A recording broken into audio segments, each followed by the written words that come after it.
Hi, this is Dr. Ralph Wilson with Web Marketing Today. I'm in Chicago at the Search Engine Strategies Conference here with Alex Cohen, who's an expert online, and we're going to talk today about holiday shopping tactics. The holidays are coming. Yeah. Not too late to do some stuff, but we're getting there. So what are some tactics that'll help people sell more online during the holidays? Yeah, so when I was thinking about preparing for my session, I was thinking about what makes the holidays different. And there's sort of three ways that you can think about it. First is how people buy is one great one, right? People are oftentimes buying for gifts as opposed to buying for themselves as they do in other seasons.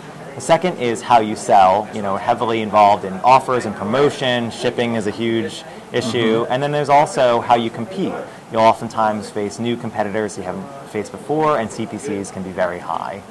And so two strategies that I think people should really think about as they're going into the holiday season are, first, to really target your brand terms in a very specific way. So you're give an example of that. So I like that people sort of lump their brand terms, right? Sony is an example of a brand term in one big category. And you oftentimes find that they're littered throughout people's campaigns. What I suggest instead is you pull those brand keywords out because they tend to convert better. Now you're talking about a pay-per-click campaign. Yes, exactly. Okay. Yeah, exactly. I'm talking about paid search tactics. And so those words have different performance. They tend to convert. They tend to, be lower cost, and so they can skew your metrics. And what you want to do is isolate those words. I recommend that you put them in pure brand terms, which would just be just your brand term, right? Sony. So you're grouping according to like Sony. Any brand term that relates to Sony, put it in one ad group. Exactly. Okay. One ad group with a very specific text ad. Second would be brand plus words. So things like Sony TVs, Sony Bravia, right? People are looking for a very specific thing, and you want to send them to a very specific text ad and a very specific landing page, right? You can do brand-related words, too. So this would be things like Howard Stringer as the CEO of Sony, right? You don't want that in your brand campaigns or any of your category campaigns because they're looking for something particular. So as you segment and group your brand keywords into their own ad groups with their own text ads and their own campaigns in some cases, you're able to get better metrics, deliver people with a more relevant text ad, higher click-through rates, lower CPCs, and especially as you move into the holiday season, as you think about your brand and category terms, you want to make sure that you're showing those people the most relevant terms so you can get the best possible exposure, because those people are generally familiar with your business and more likely to convert. Okay. So the more generic terms, you're going to group separately. Why is that? Well, it's all about, I like to think of it as when someone's searching, they're asking a question, and your job is to answer that question as specifically and profitably as possible, right? So if somebody searches Sony and then somebody searches Sony televisions, they're looking for two different things. And so what we want to do is create tightly themed ad groups and have a very specific text ad and a very specific landing page. And in particular, the reason I think it's important for brand terms is because when you take those words out, you often find ad groups and campaigns you thought were really profitable all of a sudden aren't because you're taking out those high-intention users. So it shows you what's actually happening a whole lot better than if you group those with your more generic terms then. Better targeting, better reporting, better results. Got it. Yep. Got it. So that's tip one. What's your second tip for holiday sales on pay-per-click ads? So my second tip is to focus on search query mining. So just to level set on vocabulary a little bit here. Okay. Search query is the actual word that somebody types. If you advertise on dog food and somebody types organic dog food, your keyword is dog food and the search query is organic dog food. All right. It's really critical. When people are looking for organic dog food, they're looking for a very specific thing. And it's really important that you understand how they're searching and that you satisfy that search as directly as possible.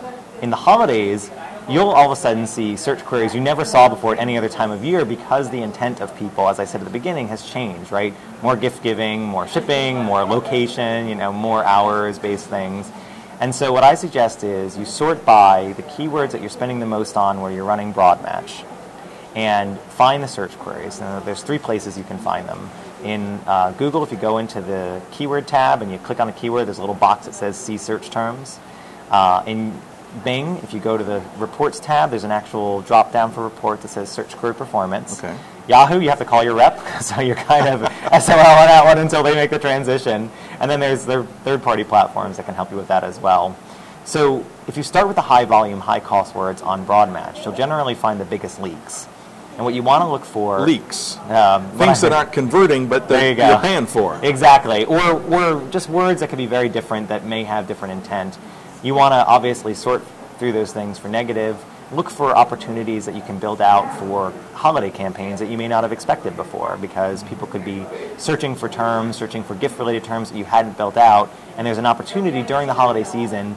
You don't have to make big changes to your campaigns, you don't have to make big changes to your site, but you can reach those people more specifically and more profitably. So you're not recommending a person turn broad match on for everything during the holidays. No. But you're saying learn from what you find from the broad match searches and then make a switch. Yeah, exactly. Well, generally, the reason you want to buy those, obviously the ones that aren't converting you can add as negatives, but the ones that are converting, it's oftentimes a good idea to buy them in exact match because you have much granular control over the bid, right? You know what that word is worth to you because you've seen whether they convert and what their average order value was and what their net profit was.